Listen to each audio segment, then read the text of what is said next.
In October of 2008, my wife Jean and I had just borrowed $1 million to build out our shiny new dental suite. This is back when $1 million was a lot of money. At least it seemed like it. Not some rounding error on some governmental spreadsheet. And the day we moved in, no exaggeration, these two guys, Hank Paulson, George W. Bush, get on the national news to pitch the TARP bill, the Toxic Asset Relief Plan. A bill designed to bail out the too big to fail banks at the expense of the American taxpayer, to the tune of $787 billion. For perspective, in the entire 100 years prior to that, the Federal Reserve had only created $800 billion. Bankers got $100 million bailouts, bonuses. United States taxpayers lost their homes, their jobs, and the money they had saved lost 50% of its value, all in one fell swoop. What followed was a 6-month period where it felt like somebody had pushed the pause button on dentistry. Patients, even ones I knew were financially well-heeled, were not making any elective decisions for treatment. They weren't smiling, and they definitely weren't paying to have their smiles improved. We were furloughing our staff, not taking paychecks, just to stay afloat. Nothing like this had ever happened to me in the entire 20 years prior to this moment. And I couldn't help but thinking, how in the world do I go to bed on Friday night? Everything is hunky-dory, and I wake up on Monday morning to financial Armageddon. The sky is falling. That kind of whiplash changes you. At least it did me. You see, up until that moment, I had been doing what we were all taught to do. Go to work hard, save some money, and trust in the system. But when the system cracked, I found out how vulnerable I really was. I wasn't financially free. Heck, I wasn't even financially aware. Show of hands. How many of you would like to be financially free? Of course you do. Freedom. It is one of the most basic and fundamental of human desires. But this is what I learned the hard way. You cannot be financially free. You can't be free if you're not financially free. And you can't be financially free if you don't understand the waters, the financial waters that you're swimming in. If you ask me, Dave, I don't think we're safe either. It's important to understand the financial waters that you're swimming in, don't you think? Like many people, maybe like you, I wanted to know, what the hell happened? Movies like The Big Short gave us an ugly glimpse behind the curtain. Here's a clip that captures the essence of that moment. You're like the bird, Dora the Explorer. You're the first person who has found the stumbled up. So mortgage bonds are dog shit. CDOs are dog shit wrapped in cat shit. Yeah, that's my book. Institutions treat these CDOs like they're as solid as treasury bonds and they're going to zero. Dog shit wrapped in cat shit. You see, once upon a time, banks made loans and they held them. That meant they carried the risk. So they actually cared whether the borrowers could repay. But starting in the 1980s, that changed. Banks began selling those loans off to financial firms who bundled them into CDOs, collateralized debt obligations. She's shaking her head. To be sold on the secondary market. This was hugely profitable. And with no skin in the game, banks got sloppy. The new standard for a loan? Breathing. Maybe. It all worked until it didn't.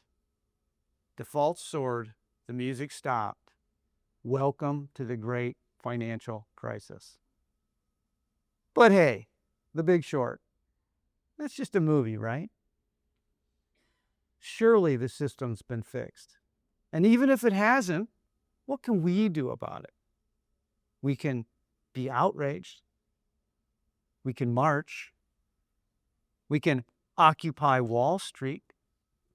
A lot of good that did.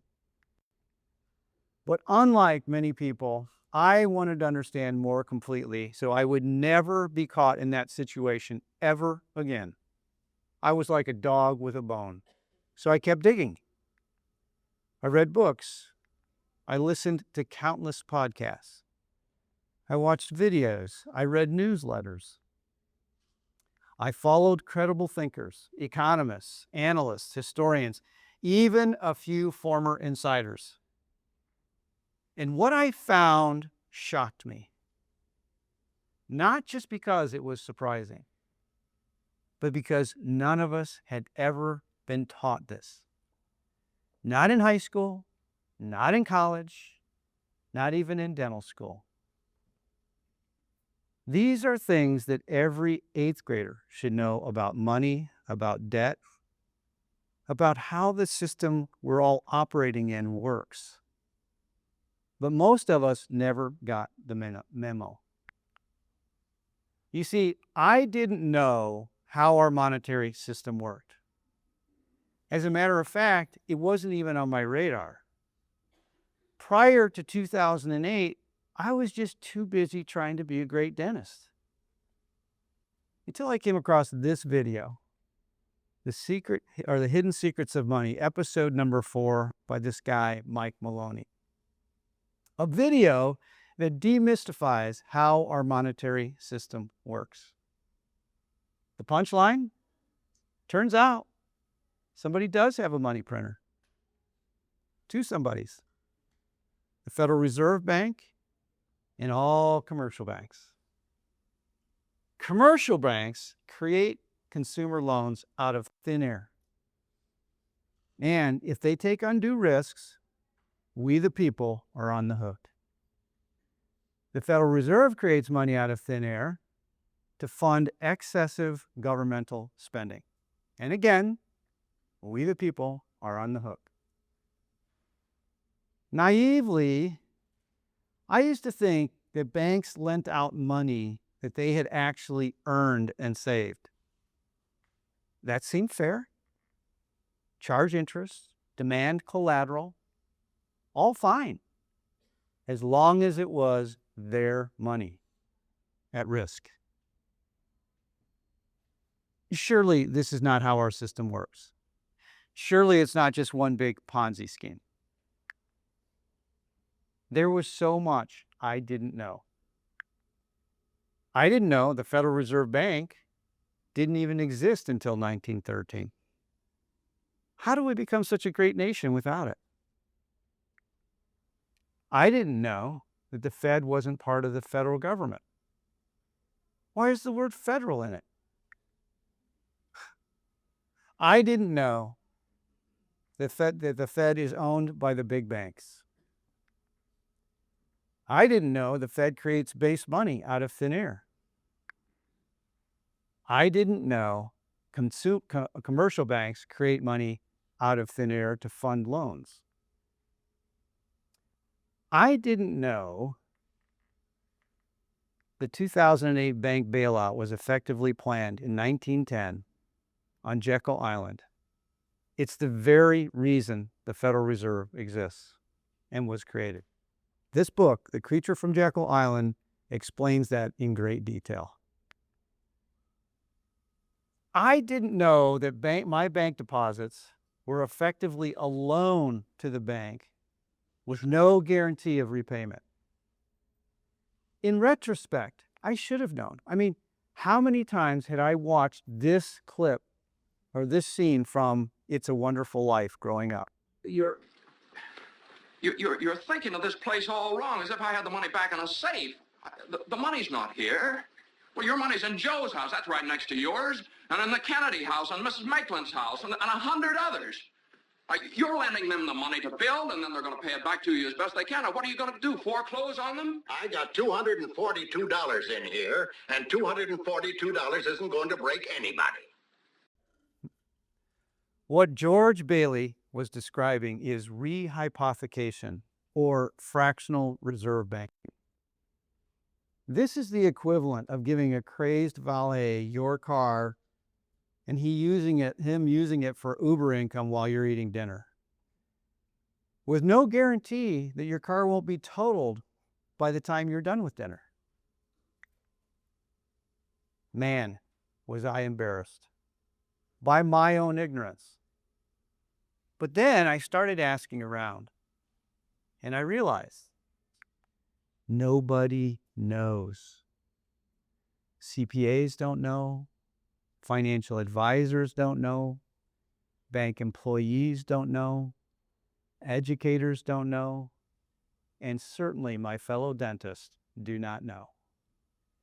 Almost nobody truly understands how our monetary system works. How is that even possible? I know it sounds conspiratorial, but I honestly believe that the powers that be are counting on they're depending on our continued ignorance.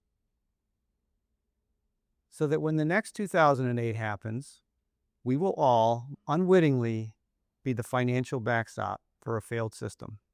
And we will pay with our children, our grandchildren, and our great-great-great-grandchildren's future.